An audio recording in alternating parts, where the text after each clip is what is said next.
Hello, welcome back. I thought I would bring back this concept because do you remember when I lived in Italy and I used to make these videos where I would talk about a book that I've just read, do a review, but I would get ready while I did the review? We're gonna do that. We're gonna bring that back.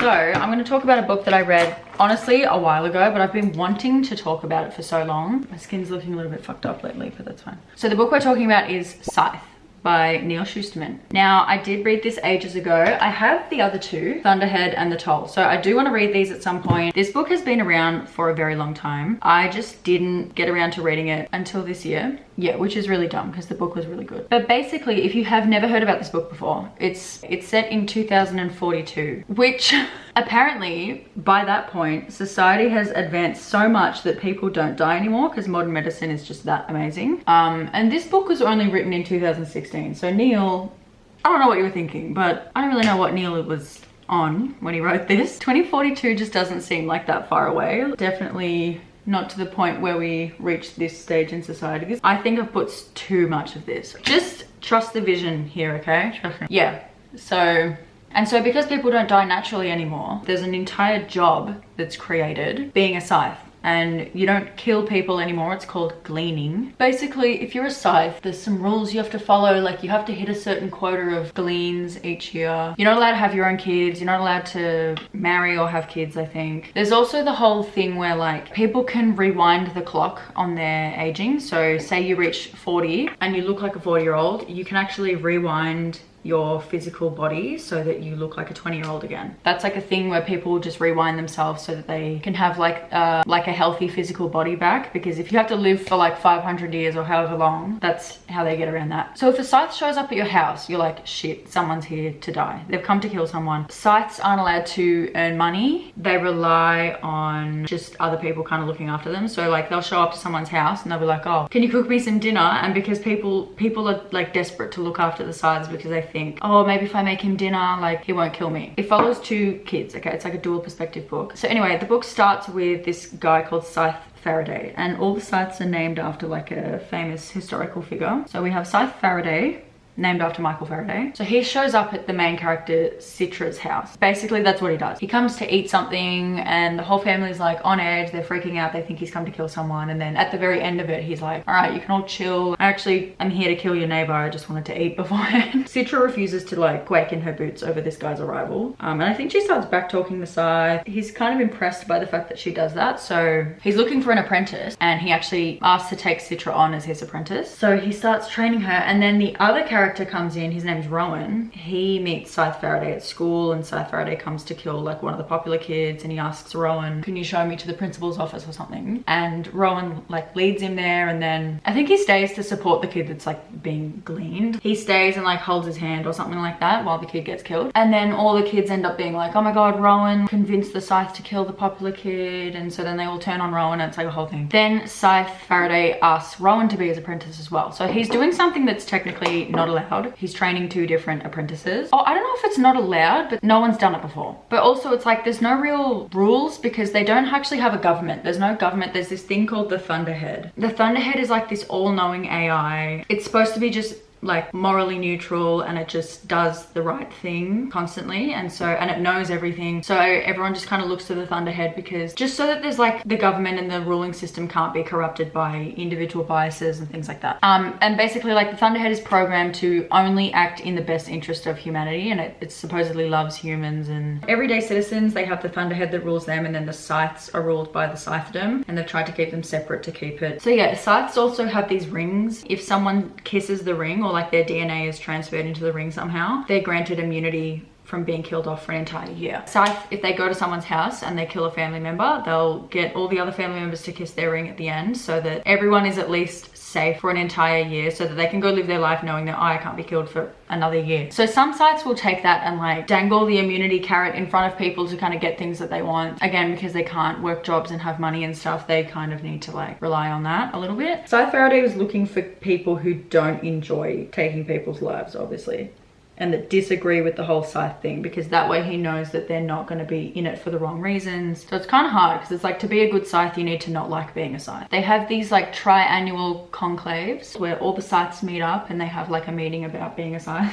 Let's talk about Scythe things. When we reach that point in the book, you can kind of see how the Scythedom is split into two kind of halves. The old way of thinking, killing needs to be compassionate, the Scythes shouldn't enjoy killing, they need to be compassionate and respectful in death. Then you have the New Order Scythes, which are more like, they're set up to be like stereotypical bad guys, where it's like, oh my god, no, if you're a Scythe you should love being a Scythe. Like, what's the point of being a Scythe if you don't love killing people type of vibe. So it's very like, oh okay, these guys are evil. And there's this Scythe called Scythe Goddard, he's like evil. The two have to go through a bunch of tests at every conclave, and like the first one is asking a question like, what's your greatest wrongdoing, and like Citra says something that the leader Scythe decides is a lie, so she doesn't pass. And then Rowan, because he wants to stay with Citra, he lies during his question too, so that he stays on an even playing field with Citra. The other Scythes, like some of the Scythes take an issue to him having two apprentices. The two should be subjected to some kind of like fight, I guess. One of the Scythes needs to kill the other Scythe, and whoever wins gets to remain as the apprentice and become a Scythe, and the other one dies. Then the stakes are upped, because it's like, oh my god, now instead of the losing Scythe just going back to living their life, like the losing Scythe is gonna die. They kind of do that to pit the two against each other. Then,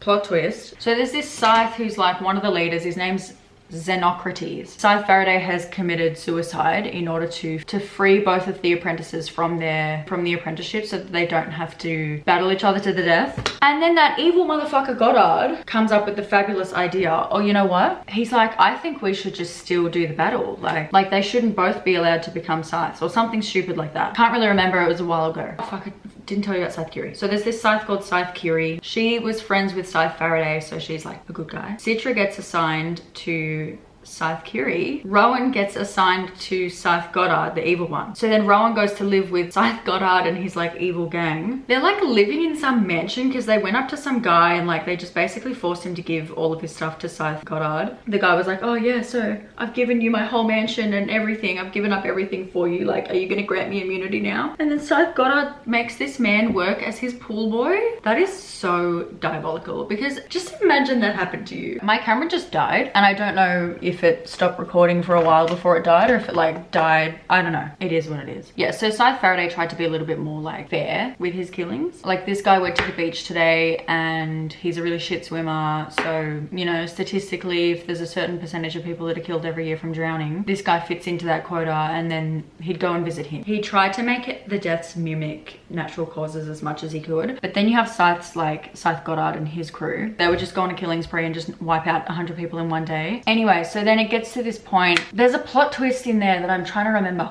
Oh, now I don't know why in my head I pictured this Scythe looking like this.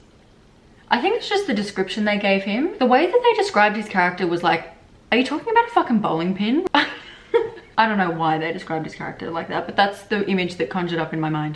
So this is Scythe Xenocrates. So anyways, Xenocrates is at this party. They have this little girl that's like hanging around with the evil crew, and like no one's allowed to touch her, no one's allowed to do anything, which is really strange. You can just tell there's like something strange. She's like some little ranger kid, which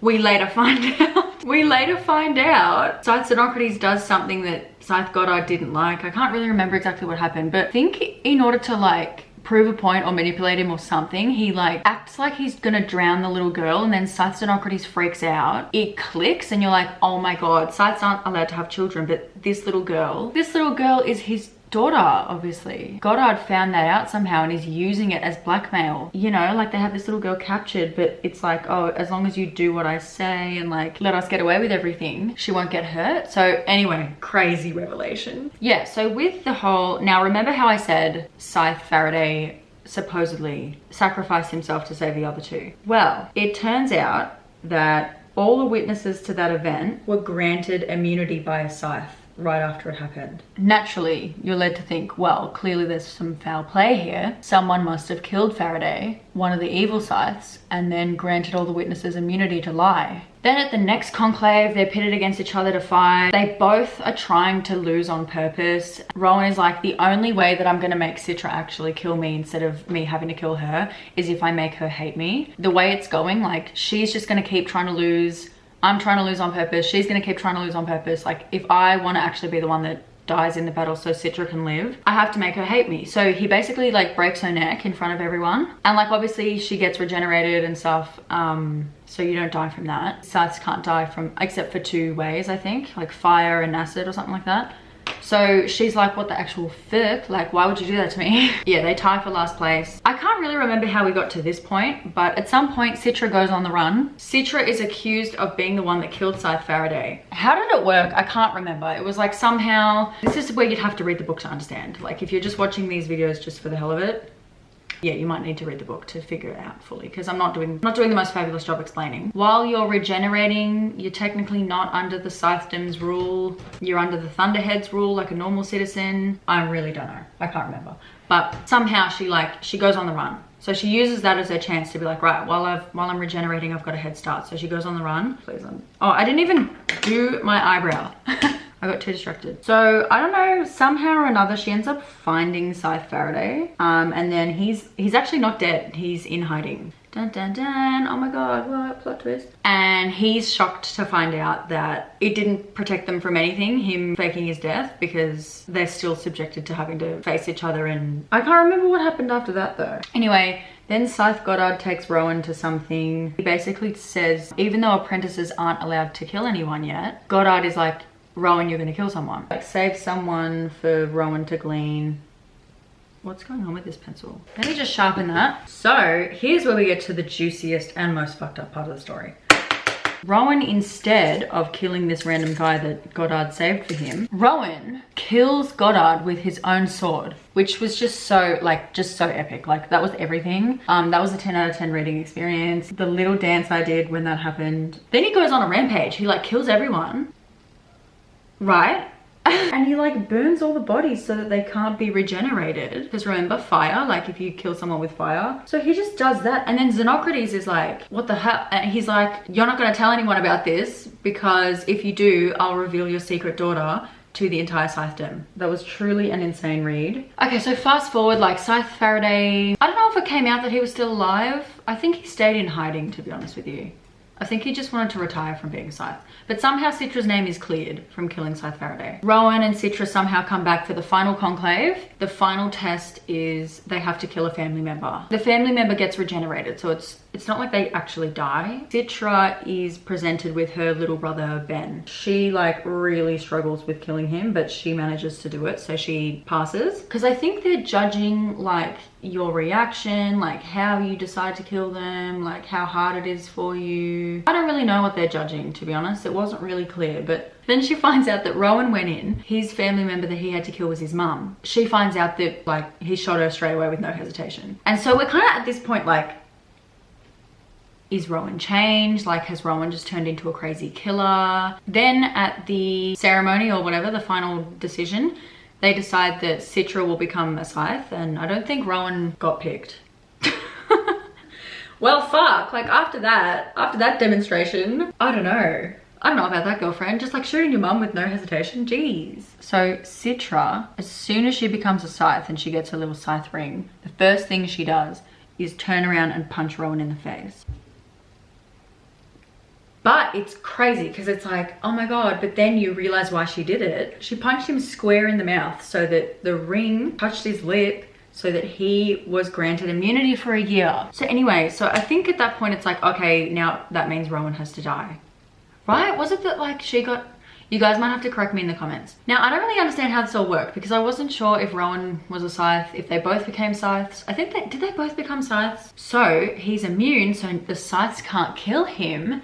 So she's like, off you go, like go on the run. He finds Faraday and Citra, I think, and they're in like a undetectable car or something like that, or like an untraceable car, and then they all run off. There's something in the epilogue. I wish I had the book with me still. There's like stories, this Scythe called Scythe Lucifer, who goes around killing evil Scythes and corrupt Scythes. And I think it's kind of hinted that like that Scythe is Rowan, like that's who Rowan became. Because when you become a Scythe, you change your name. So Citra became Scythe Anastasia, and then it's kind of alluded to that like Rowan became Scythe Lucifer. I guess in the next 2 books it'll follow that. I have just spent so much time talking shit and I haven't even done my eyes, like at all. This is so bad because like I really can't remember this shit. I should have filmed this video right after I read the book. So anytime I read a book in a series, I'm gonna have to make one of these straight away so that I can remember, so I can get all the details right, so that when I go to read the next one, I can just rewatch this. I don't really remember the ending super well. I should probably try to find a synopsis or a recap or something. Oh, and I remember it also came out in the end. SCYTHE, remember her? And Faraday, they were secretly a thing, which is actually so cute. Did SCYTHE run away as well so that she could retire? And I think like the two of them lived together. Like SCYTHE and Scythe Faraday used to have a thing and they used to be in love, and then now that Scythe Faraday retired, and I think SCYTHE ran away as well so that she could like retire, because you can't retire from being Scythe. You live forever and you have to do it forever. So I think they both ended up running off together so that they could just like live in retirement in peace and like just be together, which is pretty cute. Like, so I'm excited to see what's going to happen in the next books. I feel like Citra and Rowan will get reunited. So anyways, on to my opinions. You know, it's not a masterpiece, but I still gave it 5 stars because I'm at the point in my life now where like I used to be such a pain in the ass when I was younger. I was so critical of everything I read. Everything had to be looked at through a critical lens, and like even if I enjoyed a book but it was trash, I would give it a bad rating. And you know what, I'm just not about that life anymore, because what the fuck, like reading is a hobby. So yeah, I rated it based on enjoyment, so 5 stars. Say what you want to say, but I gave it 5. I just love, there's so many books these days that are just so boring and like not entertaining, that I think when an entertaining book comes around, like I'm just gonna give it a 5. Like there's not gonna be a perfect book, and rating like on a scale like that is just so draining and like ruins the experience. So those are my thoughts. So any of you that have read this book, what were your thoughts? This is the final look. I was thinking of doing something that matched the cover. Like I was thinking of doing like red and doing like a cut crease to match the lines and stuff. But then I thought about the fact that like I wanted to film something else after this, and if I had crazy makeup, I couldn't do that. And then also like I'm not gonna leave my house looking like crazy. So I decided against it. So I just did my regular get ready with me. Yeah, if you've read this book or this series, let me know what your thoughts were. And I know there was a few things I was a bit rusty on, so I actually would appreciate if people could like correct in the comments anything that I got wrong. Thanks for watching. I get so awkward ending these videos, like I never know what to say. Have a fabulous day. We'll meet again.